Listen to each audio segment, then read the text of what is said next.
Abbiamo veramente bisogno di una sorta di piano Marshall della salute mentale in questo momento, in tutta Italia, in Veneto, in tutto il mondo probabilmente, perché le conseguenze psicologiche della pandemia stanno diventando un problema estremamente rilevante che ha una serie di impatti economici, sociali, educativi di varia natura. Un piano Marshall per la salute mentale che non può prescindere da nuove risorse è una richiesta forte quella che arriva dall'Ordine regionale delle psicologhe e psicologi del Veneto, destinatarie le istituzioni di ogni ordine e grado. Il Covid ha segnato molti corpi e provato tante menti, troppe.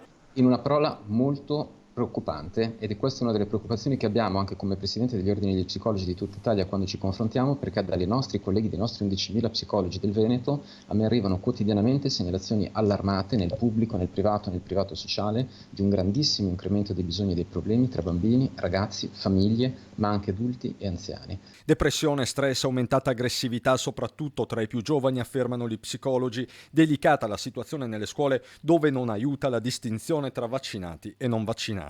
Nel momento in cui però appunto lo switch da tutte le parti passa alla colpevolizzazione dell'altro, quindi allo scaricare una colpa in maniera aggressiva all'altro, è chiaro che a quel punto poi il dialogo interno, il processo interno va a perdersi. Ma non c'è solo l'emergenza legata al Covid, ci sono anche i risvolti degli eventi tragici. Gli incidenti stradali delle ultime settimane, dalla 28 alla 4, testimoniano una problematica ampia. Occuparsi del dolore di chi resta deve essere la priorità. Costruire una rete di cura, una rete di accompagnamento intorno alla persona e alla famiglia, perché quando muore qualcuno è l'intera famiglia che ne viene colpita, che necessita di un atto di cura. Significa sviluppare forme di sostegno e interazioni tra gli enti locali, i comuni, i servizi sociali dei comuni, le forze dell'ordine.